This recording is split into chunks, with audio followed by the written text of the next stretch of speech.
Мына бүгін біз сіздерге Кемен жергесіне ушул жакшы самалыктар менен келип отурабыз. Жасалып турган жумуштарды белгилеп, жасалган жумуштар боюнча бир аз айтып, анан ушул келечектүү иштер боюнча сиздер менен жолугушуп, элге бир түшүндүрмө берип кетейин деп атам. Себеби бийлик ээлери, бийликте отургандар өздөрүнчө жумуш жасап эле, анан кийин биз жасап атабыз деп, алар ал жакта отуруп, бул жактагылар маалыматты билбей, ар түрдүү сөздөр чыгып жүрбөсүн деп өзүм келип ушу сиздерге тааныштырып айтып кетейин дедим. Ошондуктан мен бүгүн ушу сиздерден убактыңыздардан пайдаланып бир аз айтып калайын деген оюм бар. Эми быйылкы эле жылы 2025 жылы Нарын облусуна караганда Нарын шаарына өзүнө 5 жолу, Нарын облусуна 7-8 жолу барып турмун.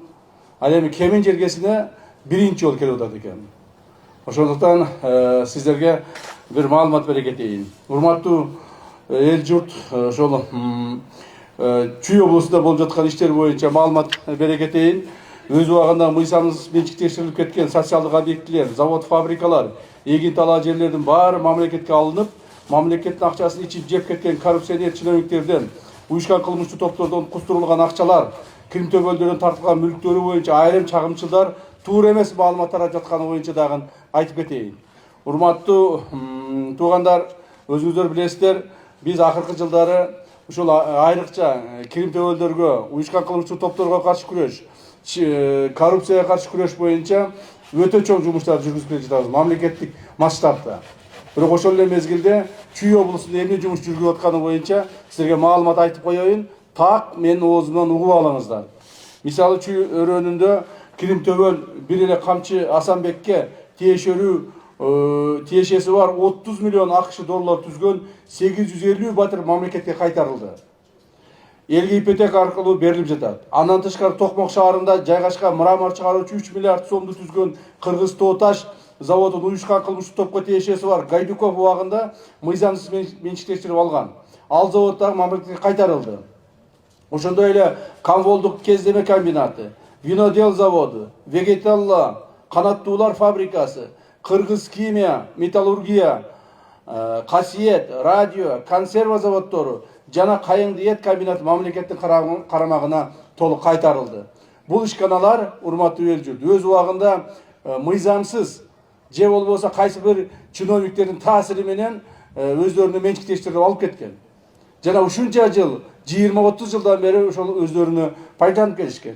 Же такыр деп пайдаланбай таштап коюшкан. Ушулардын баардыгын кайтарып алып мамлекетке кайрадан завод, фабрика кылып, иштетип аракет жасап атабыз. Азыркы учурда Чүй облусу боюнча 100дөн ашык объект кайтарылган. Анын ичинен 23 социалдык объектилер капиталдык оңдоодон өтүп кайрадан ишке тапшырылган. Чүй облусунун өзүндө эле 100дөн ашык объекти кайтардык. Булардын арасында көптөгөн спорт мекемелери бар, даже керек болсо ошол медицина тармагындагы мекемелер бар. Мисалы Токмок жана Кара Балда шаарларында автобекеттер мамлекеттин балансына алынды. Эл үчүн кызмат кылып жатат. Аламедин районундагы 2 мектеп, 1 бала бакча капитал оңдоодон өттү. Ошондой эле Кайыңды Токмок шаарындагы Сокулук, Аламедин, Жайыл, Ысык Ата районундагы бала бакчалары, мектептер, Токмок, Ысык Ата жана Жайыл районундагы саламаттык сактоо объектилери, Чүй облусу боюнча бир катар спорттук объектилер жана маданият ишканалары кайтарылып, элдин пайдасына ишке берилди. Бул акыркы 4-5 жылда жасалган жумуштар. Ал эми Чүй өрөөнүнөн билесиздер, Чүй өрөөнү биздин мамлекетибиздеги эң кең Сары Өзөн чүйүбүз бар. Ушул жерде жерибиз көп, Кудайга шүгүр кыргызыбыздын. Бирок ошо көп жерлердин баардыгын талап, тоноп, өзүнө ылайыктуу кылып бөлүп алышкан. Кээ бир баягы колунан мүмкүнчүлүгү жеткендер. Чүй өрөөнүнөн 2025 эле жылы 12 000 гектардан ашык жер тилкелери аныкталып, мамлекетке кайтарылды. Ысык Атадан 600, Аламединден 600, Сокулуктан 5600, Москвадан 800, Жайылдан 4200, Панфиловдон 300, Кеминден 550 гектар жерлер кайтарылып, андан тышкары Кемин районундагы жол жээгинде контейнер менен тосулган 355 гектар жер дагы кайтарылды. Аган өзүңүздөр күбөсүздөр. Андан сырткары Аюу холдингинин ээси Абдикеримовду Аламүдүн районунда жайгашкан 300 гектар жери жана 100 миллиард сомдук түзгөн мүлктөрү мамлекетке кайтарылган. Мына акыркы жылдары биздин Чүй облусунда жасаган иштерибиз. Мен Чүй эле облусу боюнча айттым. Эгер мамлекет боюнча айта турган болсо, ушул айтылган нерселер бир нече ондогон эсе көтөрүлөт. Башка жерлерде мындан дагы көп талап тоноолор болгон. То есть мамлекет толук бойдон талап тоноочулуктун колунда калып кеткен. Бардыгы ушуга чейинки чиновниктер мүмкүнчүлүгүнө жараша, бандиттер өзүнүн мүмкүнчүлүгүнө жараша, сырттан келгендер өзүнүн мүмкүнчүлүгүнө жараша, ар ким каалагандай кылып мамлекет тоной берген. Ошонун негизинде мамлекет акыбалыбыз мындай болуп калган. Больницаларыбыз моундай, жолдорубуз тигиндей, стадионубузду көрсөңүз, мына азыр барып алып, стадион көрүп алып ыйлайсың, райондук стадионун, борборундагы стадионду көрүп. Врачтарыбыздын акыбалы моундай, зарплатабыз жок, мектептерибиз талкаланган, ал мектеп мугалимдерибиздин зарплаталары жок. Мына ушинтип мамлекет талкаланып отурган.